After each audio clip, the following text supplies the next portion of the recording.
Adik korban menjadi saksi atas peristiwa mengenaskan pagi itu. Saksi menuturkan pembunuhan terjadi sangat cepat.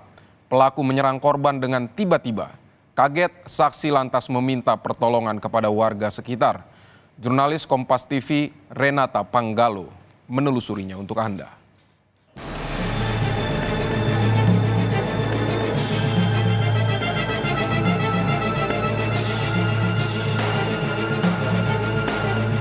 Kemudian ada kata-kata dari adiknya, yaitu si saudari TP, mengatakan bahwa ada suatu kata-kata yang merasa tersinggung diucapkan, diutarakan kepada pelaku, sehingga pelaku emosi. Pada saat kejadian itu, seorang pelaku emosi memegang pisau, akhirnya dikejarlah adiknya itu, kemudian langsung ditusuk ataupun dianiaya sama kakaknya.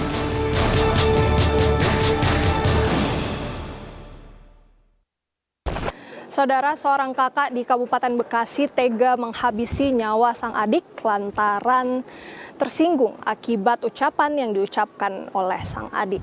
Peristiwa pembunuhan itu terjadi pada saat sang adik ingin mengambil air wudhu sebelum menunaikan ibadah sholat.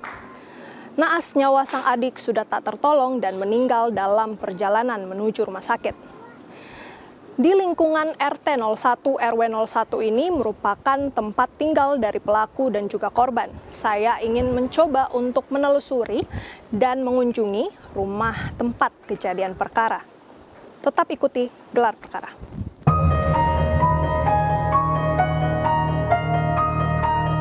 Setelah mencoba untuk mencari informasi pada warga sekitar, kami menemukan rumah pelaku dan korban yang persis berada di samping rel kereta api. Namun, keluarga belum mau menemui kami karena masih terpukul dan dirundung duka. Saudara, tepat di sebelah kiri saya merupakan tempat kejadian perkara ataupun rumah dari pelaku dan juga korban dalam kasus pembunuhan yang dilakukan oleh seorang kakak terhadap adiknya. Untuk menghormati pihak keluarga, tadi kami sempat diimbau untuk tidak masuk ataupun tidak mendekat ke area rumah dari pihak keluarga mengingat kondisi psikis dari pihak keluarga yang memang masih berduka. Berdasarkan rilis yang dikeluarkan oleh pihak kepolisian, peristiwa pembunuhan ini bermula dari sang kakak yang merasa tersinggung akibat kalimat yang dilontarkan oleh adiknya sendiri yang menyebut bahwa kakaknya tidak kunjung mendapatkan pekerjaan. Dari perasaan yang tersinggung itu, kemudian sang kakak tega menghabisi nyawa dari adiknya sendiri. Berdasarkan keterangan dari saksi, pihak kepolisian menyebut bahwa tidak ada cekcok yang terjadi sebelum peristiwa naas itu terjadi kepada sang adik. Tim gelar perkara melanjutkan penelusuran ke rumah warga. Kami menemui ketua RW dan ketua RT yang turut mengetahui kronologi kejadian pasca pembunuhan korban. Ketua RT Jumadi ikut mengevakuasi korban dan melihat detik-detik korban mengembuskan nafas terakhirnya. Menurut kesaksian Jumadi, korban mengembuskan nafas terakhir saat di rumah sakit. Bahwa jam 7 itu orang tuanya menyuruh anaknya, si pelaku dengan anaknya di dalam, ya kan? Neng keluar rumah. Nih orang tua si korban dengan si pelaku, yang keluar. Setelah itu orang tuanya pergi. Dapat berapa menit kemudian, 10 menit kemudian, jam 7:10 kalau nggak salah, adiknya bilang, nah terdengar suara pintu, dianggapnya ini si pelaku ini keluar rumah. Ternyata si almarhum ini keluar mau ngambil air wudhu buat sholat duha.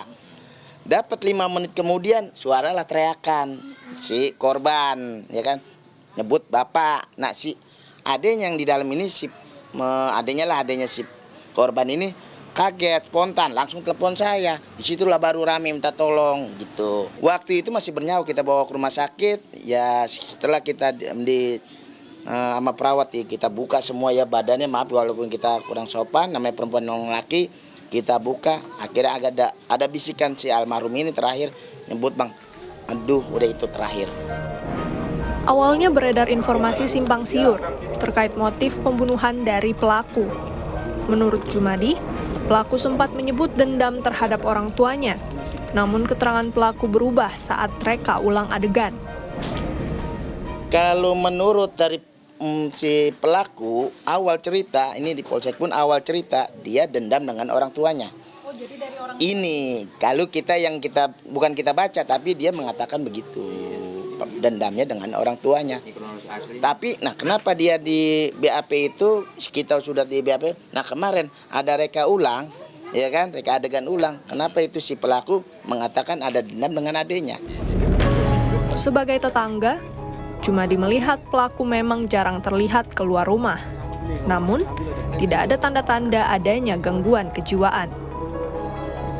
Jumadi juga menyebut, pelaku belum lama menganggur dan baru dirumahkan 2 minggu lalu. Dia emang nggak keluar rumah, jarang keluar rumah, misalnya betul-betul dia istirahat atau kerja, pulang kerja ada di rumah, walaupun nggak kerja tetap dia ada di rumah.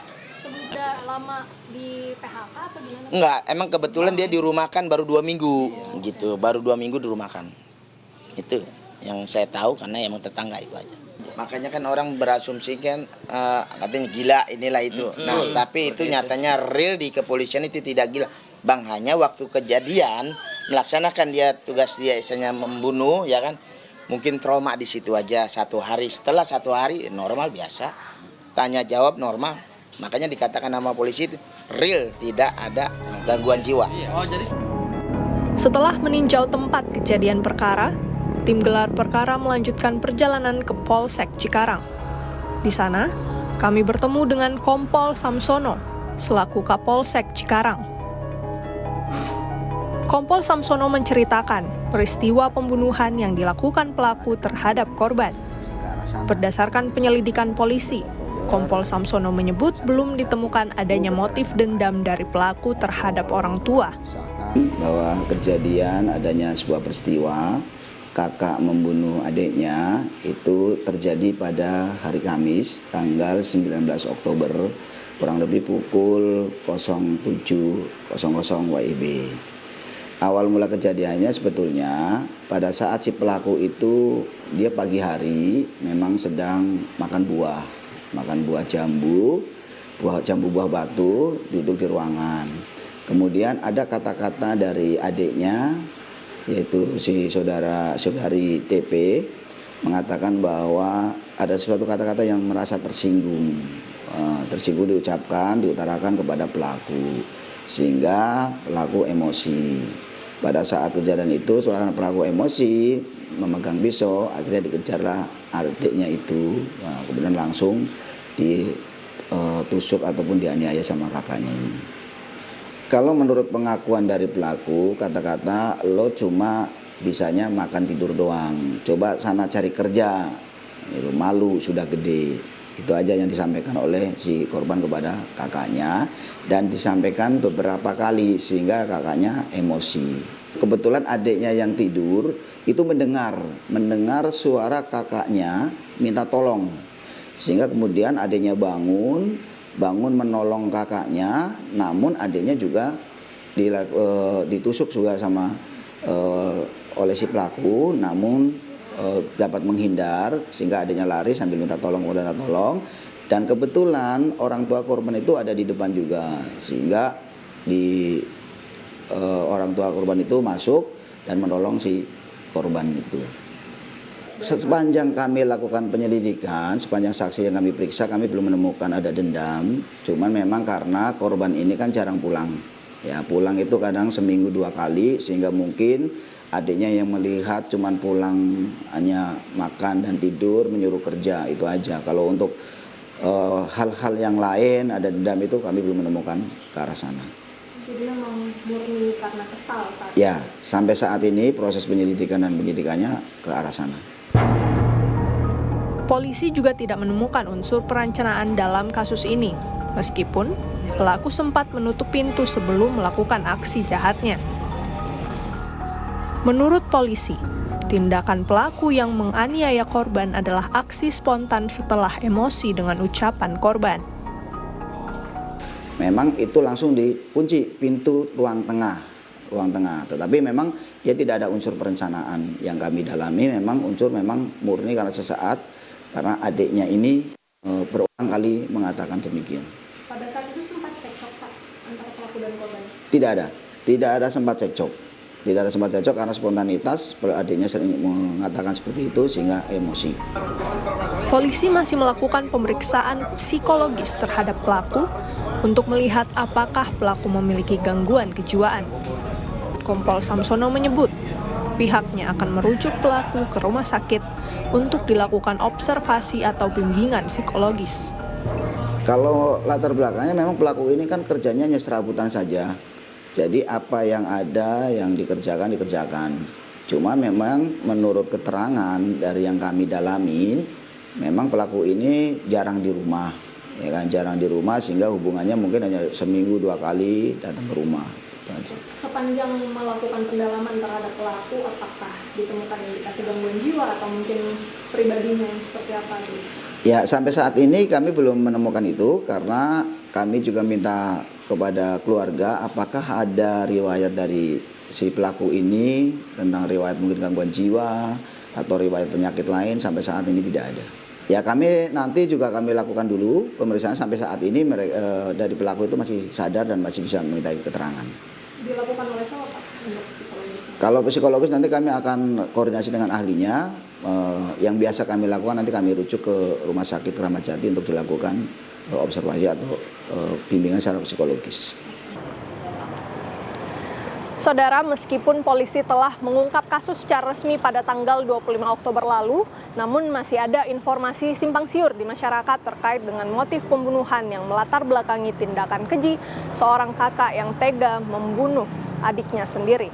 Lantas bagaimana pendapat para ahli melihat kasus ini? Tetap saksikan di Gelar Perkara.